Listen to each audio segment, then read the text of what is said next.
The government is telling all of us to avoid human contact indefinitely. Believe the government. And on behalf of the socially anxious everywhere, let me just say, way ahead of you. I have been avoiding human contact since before it was cool. He's a coward. He was a coward. It's really hard to follow a late night comedian because the tradition is being rebellious. The tradition is poking your finger in the chest of authority. He didn't do that. Let's go on to Stephen Colbert. The last episode is going to air this Thursday of The Late Show with Stephen Colbert. And I don't like calling it The Late Show because Letterman, such a legacy, probably the best to ever do it. I know his post-career is a little bit rough. Now, the canceling of the show, despite people they tried to blame Donald Trump and say it was censorship a while ago. Yeah. It was a financial decision. Turns out when you lose the network like tens of millions of dollars, and you're unwilling to sacrifice your exorbitant salary and budget, and you have to compete with people who are just kicking your ass online with a fraction of those resources. Turns out it's not financially sound.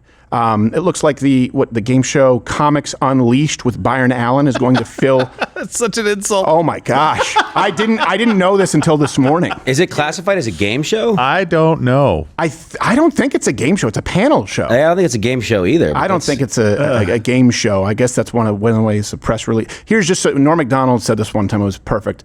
I hear that just so you know, my friend was on Comics Unleashed with Byron Allen. Oh, you're quite leashed. They always try to act like it's a conversation, but they have the setups like, hey, John Lovitz, I hear you're getting older. And do like a 5-minute thing about how he's old because he started stand-up in his 60s and his club is fucking Hawaiian themed or something. Okay. So Colbert lost out to Comics Unleashed, which, to be clear, and I know Byron Allen, very smart businessman, is kind of a punchline amongst those in the stand-up community. You do it when you're coming up, maybe because you have to. You take any airtime that you can get. That tells you how awful Colbert's program has been. And so we did this before when he announced it. Oh, we just had a flutter in the studio. But since we are actually dealing with the finality of the Colbert Show or Late Show with Colbert, it is our final time to close. Oh, hey, everybody. We got a great show for you tonight. The network will be ending The Late Show in May.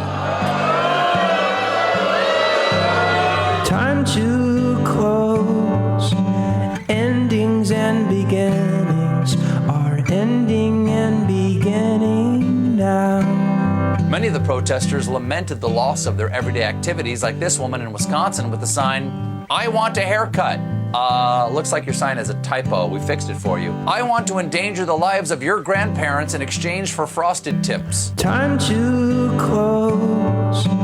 Endings and beginnings are ending and beginning now. Oh, ladies and gentlemen, Joe Biden did it. Okay, the last time I had beer was at a baseball game with Doug. So cheers. Cheers. There you go. I know you guys are objective over there, that you just report the news as it is. Oh, I know. CNN makes it, and I know that's supposed to be a laugh line? I wasn't supposed to be, but I guess it is. If you're waking up from a coma, bad timing, first of all. Donald Trump has been sworn in as president of the United States. Listen, we're just as confused as you are, and we've been awake this whole time. You talk like a sign language gorilla who got hit in the head. In fact, the only thing your mouth is good for is being Vladimir Putin's holster. I know that it's time for things to close. I know that it's time for things to close. I'm not being replaced. This is all just going away. I didn't want to listen to it. I had to do it. So, hey, by the way, I'd gladly go on Byron's Comics Unleashed. Oh, all right. You were talking about it like really, really poorly. There you go. But I don't do that. No. Josh Firestein is gay for pay. I will sell out. Yes, for Byron Allen. So you can't even hear it and not laugh. I don't even think they get paid on that show. He's like. I think it's like Gutfeld. I think you just go on just for the exposure. Oh, they could pay. They just don't. So he's. I know. It's like the black lesser Dane Cook. Like he found a way, because Dane Cook did have some stuff that was funny early on. He did like, and then it became a punchline because he used social media. But Byron Allen found a way to pay for airtime and create this facade. He's made money off of it. I won't take this Dane Cook slander either. I won't take it. By the way, Dane, if you need an opener, hit me up. That's right. He's your biggest defender. He says, "You shut your mouth. You shut your mouth." Talking about Dane Cook. If you don't let me open for you, I'm going to give you the Oh, super I'm mad. Give him one of these. That was his thing. The middle finger. No, it wasn't. I spruced it up, right? No, it's No, you didn't. Yeah, that was his thing. It was the double. Yeah, it was the Anyways, super we got a show to Yeah, do. we got a Sorry. show I think it was. Just writing down 18 minutes in. Bad. No, still bad. So, all right. Let's look at actually, though, we have the time to close. People are. It's one thing to say, he's not funny. It's one to say, I don't like him, because I will grant you this. People who are in politics or they have a very strong political point of view, it's a very easy attack and it's very lazy to simply say, well, it'd be fine if you were funny about someone who is your political opponent. I have recognized that there are plenty of people on the left who are funny. Jon Stewart, very funny. One of the best to have done it. Kathleen Madigan is honestly one of the only female comedians out there who I think is a genuinely good writer and funny. This is my opinion. I'm trying to think of who else. John Oliver has some funny bits. We've talked about that when we've covered the show. Bill Maher has never been funny, in my opinion, accidentally. Neither has Colbert. But let's go through the worst three, I guess not highlights, lowlights of Stephen Colbert, which I think actually are emblematic as to why. They represent why he was, at a certain point, incapable of being funny. Meaning he was precluded from being funny because of to whom he was beholden. His audience and the network. At a certain point, you have other priorities outside of comedy. Before this, the Colbert Show on Comedy Central after Jon Stewart, it was funny because he was playing a character. And the satire was effective because there was at least a through line of authenticity, meaning the character believed it.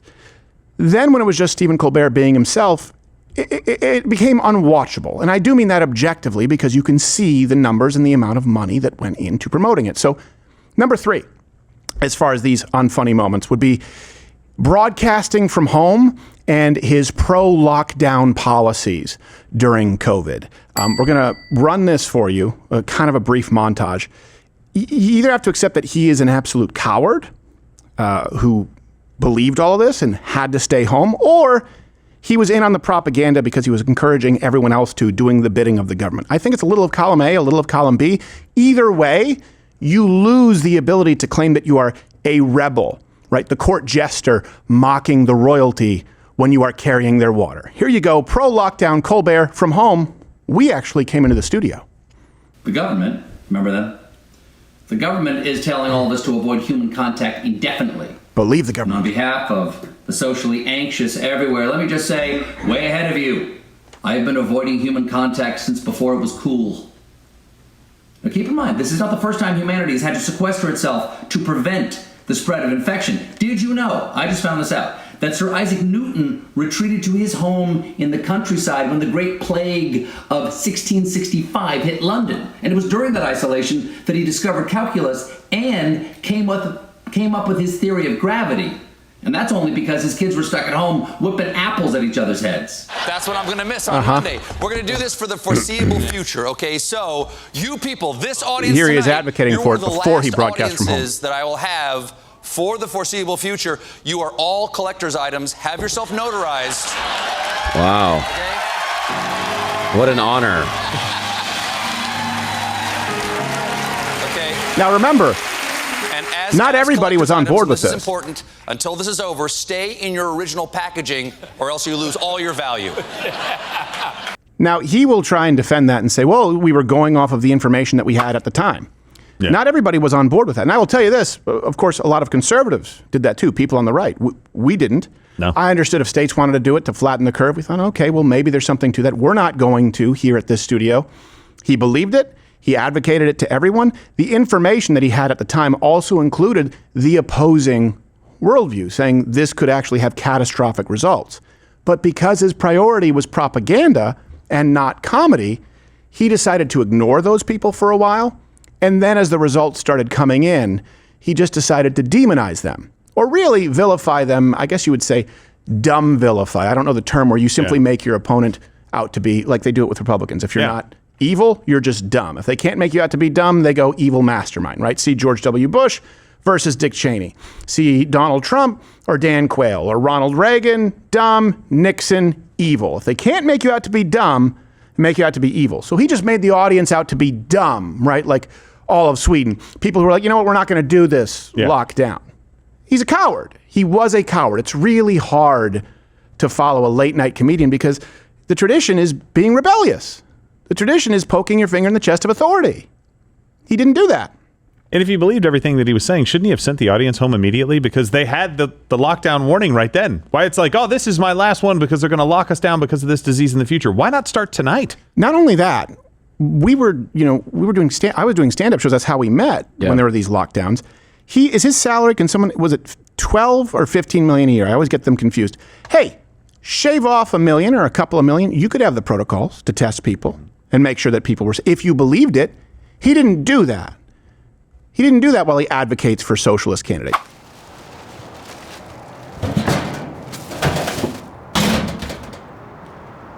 Hey, give me your wallet now! I don't have a wallet. What do you mean you don't have a wallet? I don't need one.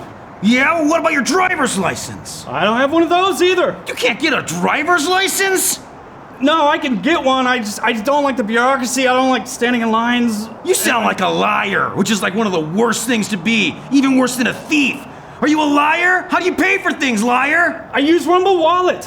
What's Rumble Wallet? Some kind of vibrating sack of cash? No, it's a place where I can manage my crypto in one spot. It's as easy as money. Well, then give me that! I can't. It's encrypted. Yeah? Well, how about I stab you until you give me the encryption, huh? Go to wallet.rumble.com to download the Rumble Wallet today. No banks, no fees, no middlemen, just your money and now all of your crypto in one secure, easy-to-use place. Get started today. So this brings us to number 2. You want to talk about propaganda? He actually carried the water for and advocated to the American public that Biden was not experiencing cognitive decline. Now, it's one thing to make that point generally. It's another when there is the report that came out from, remember, I believe it was it Robert Hur? It was, Hur was his last name, the half Asian, surprisingly tall gentleman who said, look, this is a man, a well-meaning man who's older and suffers from cognitive decline. And then, of course, there was testimony. Here's the thing, too, that I want you to understand. With late night comedy, topical comedy, the primary difference between stand-up is a universal premise. Meaning, if you are performing stand-up comedy in a club or at a venue and people have come out to see you, it may be very personal. You know, it may sort of be one-man show where you have to establish the premise, talking about your kids, talking about your life, talking about, going through drug rehab, whatever it is, because that's your show. The primary difference in topical comedy as it relates to late night and why Johnny Carson would get numbers that rival today's Super Bowl is the premise is already established. You are addressing the universal premise, meaning everyone already knows this, that's what's in the news, and you are tasked with the most effective punchline. The longer you spend establishing a premise, it means that you're actually not a good topical comedian and certainly not a late night host. Here is Colbert sidestepping the joke, the universal premise. Everyone knows Biden was suffering from cognitive decline. There was no disagreement over that, including amongst the Democratic Party. Sidestep that to push propaganda instead. That's why it's not funny. Hur refused to engage in hypotheticals, but today he did release the full transcript of his interviews with the president. And what do you know? It's not as old man forgets a lot as his summary made it out to be. At one point, Hur even complimented Biden's memory specifically, saying, "You appear to have a photographic understanding and recall." So the exact opposite of his report summary. At this point, I'm worried about Hur's cognitive ability. Did anyone ask him to identify a whale? Well. And of course, it's also dishonest. He's deliberately taking that out of context. The transcript revealed that Biden remembered a lot of details. He described a submarine deal in Australia, curbing Chinese influence in Africa, the improvement of solar facilities in Angola, and the president twice mimicked the sounds of a car. Now, I'm going to play another clip for you that's a continuation of this, but think about that for a second. First off, it's dishonest, which is fine if it's funny. That wasn't funny. That wasn't designed to be funny. That was designed to make the case that Joe Biden, former Vice President Biden, was actually really sharp. If you actually look at the context, we have the overlay here from the Her report. He was specifically addressing Biden's recollection of a house in Delaware. This is kind of what people asking questions. Now, this could be done in a mental health exam, or it could be a lawyer. They're trying to establish something to then see if there's an inconsistency. Oh, so you appear to have a photographic memory. Can you tell me about, and then you give them something that is current that they should more easily remember, and the fraud is on display. Yeah. He knows that. The full report, well, here he is actually addressing the summary of the report. Again, sidestepping premise to push propaganda.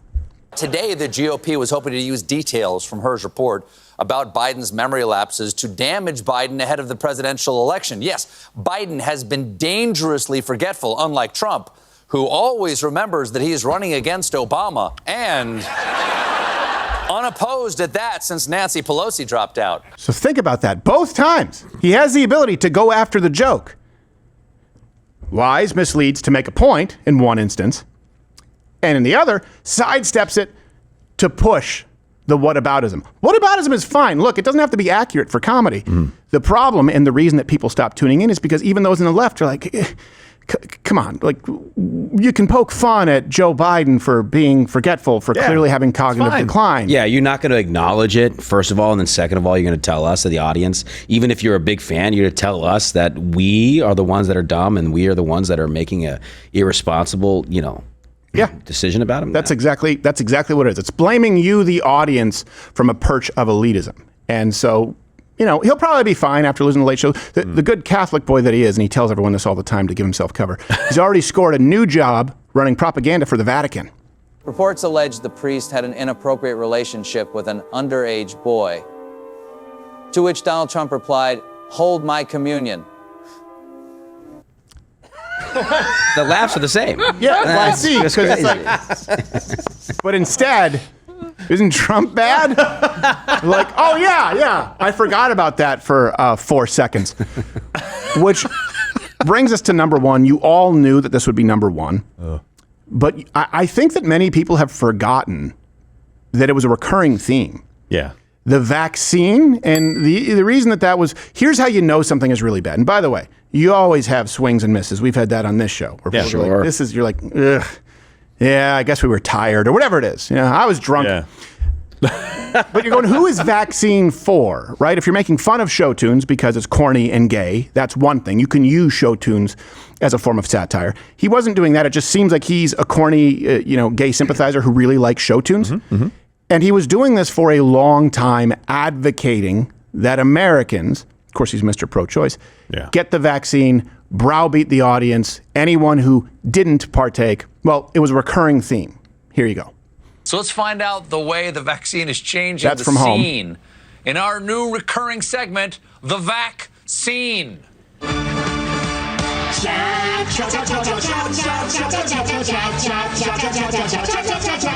The vaccine. I'm a Yankee Doodle vaccine.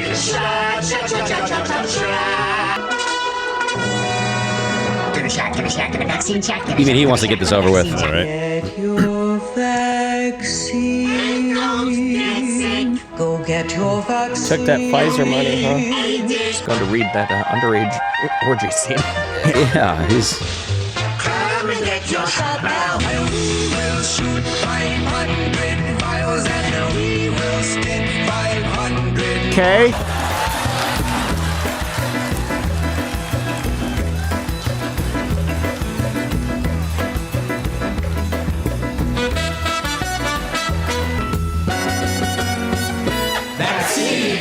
Yeah, whenever I see someone unironically have a bunch of trans/homosexuals pushing a political agenda, I think of one of my favorite quotes, and it was Richard Nixon.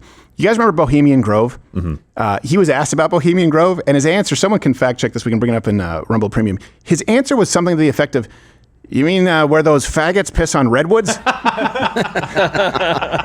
I mean, it's accurate. That's so perfect, yeah. That's funnier than anything Stephen Colbert has ever done.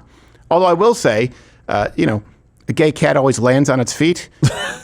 because he's landed a spot on The View. And of course, I understand they have a shortage of whiny bitches. These terrorists seem to be criminals in the world. They don't really belong to a country. So maybe they should be treated like civilians. And this is a criminal trial. No, Wait a they should second. never be treated like our civilians. I'm trying to get to the bottom of it. Terrorists who need a home. Nobody's saying that, Elizabeth. Stop it. Stop it. Absolutely not. This is what AI is for. I still haven't found a way to be super productive with it. But can we make Colbert into more of a bitch? Say no more. How many data centers do you need? Yeah, exactly. I'm water cooled. I don't know. Is there anything else that we need to touch on, Josh? Is it?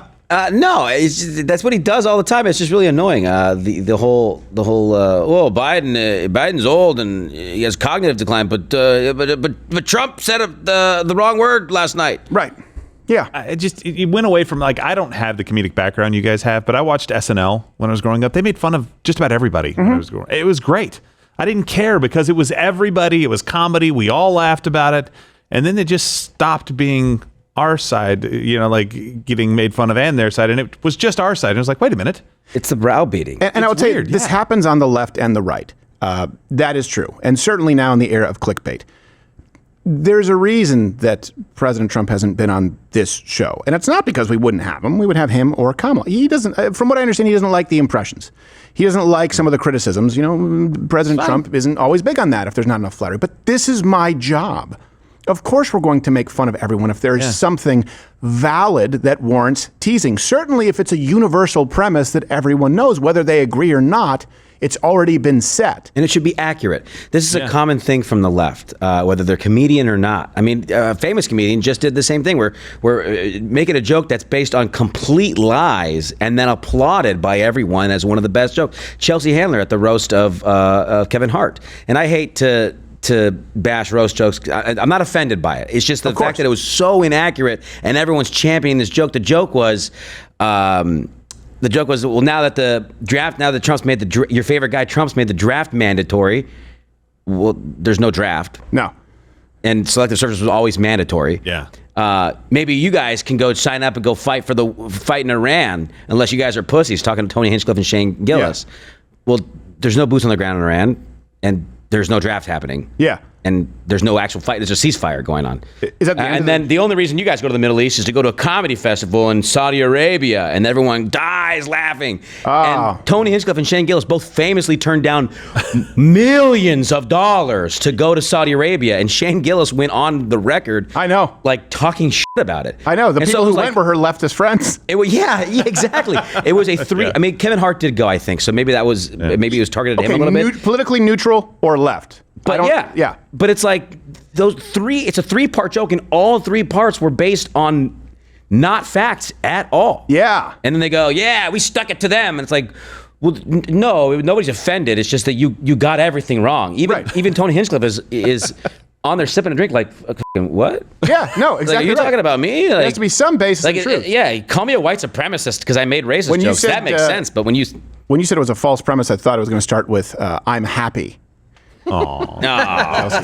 Yeah, you because wish. She's a miserable old whore. She is. It's true. Now, see, that's based in truth, where it's almost like the setup is the punchline. Chelsea Handler argues against the central premise that she's a miserable old whore, most notably because she's a miserable old whore. You don't need to change anything. Vagina is exactly what I would say if I wasn't here on YouTube. So go and subscribe on Rumble. Same channel where free speech is actually alive and well. Or you can stay here and the